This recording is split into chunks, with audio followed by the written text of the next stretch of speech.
मेरा सवाल मुसलमान मुद्दे पर यह है कि पिछली बार एक इतिहास कहेंगे, आप तो उस हालांकि इस बात से एग्री नहीं करेंगे, मैं अक्सर आपको पढ़ता रहता हूँ।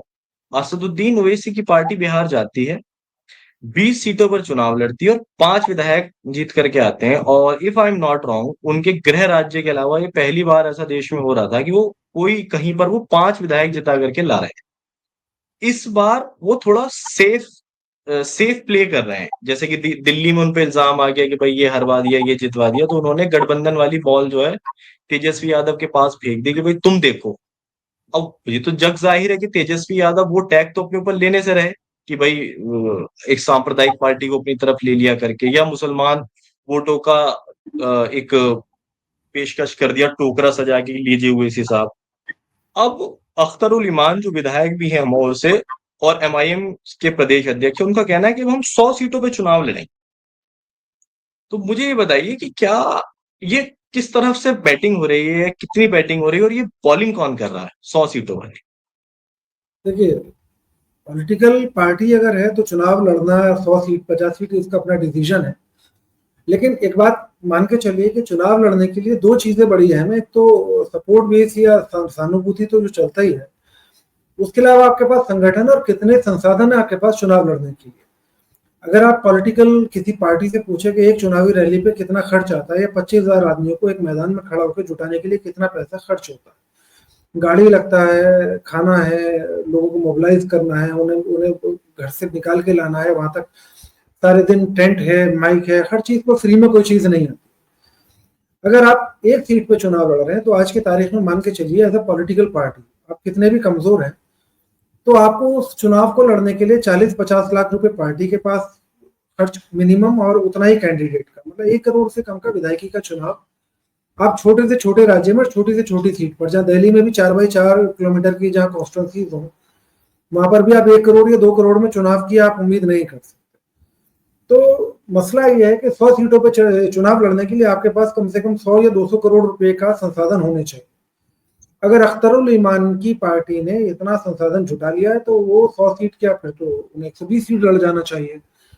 और अगर नहीं है तो फिर ये मान के चलिए कि संसाधन कहाँ से आ रहे हैं, कौन उसे फंड करेगा, कौन उसे लड़ेगा। तो ये लॉजिस्टिक्स को उन्हें वर्कआउट करना पड़ेगा, मतलब इसके बिना जैगम जी इलेक्शन नहीं। कहाँ, जैगम जी मैं पूछ रहा हूँ कहाँ से आएंगे संसाधन? आप बता सकते हैं, मतलब आपका एनालिसिस अच्छा है इस मामले में।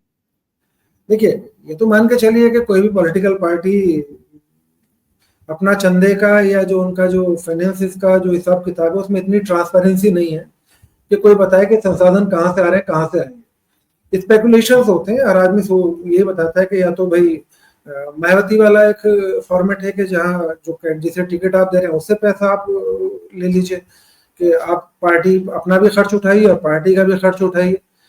या फिर दूसरा तरीका है कि कॉर्पोरेट फंडिंग का है, तो एमआईएम को हमें तो नहीं लगता है कि कोई सत्ता में बाहर कोई पार्टी किसी कॉर्पोरेट से या कहीं चंदा उगा लेगी।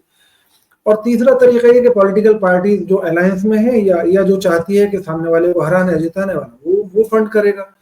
तो अब इनमें से सिलेक्ट करना है कि भाई किसके साथ जाना है, या तो आप कहीं कोalition में है तो कोalition आपका खर्च उठाए।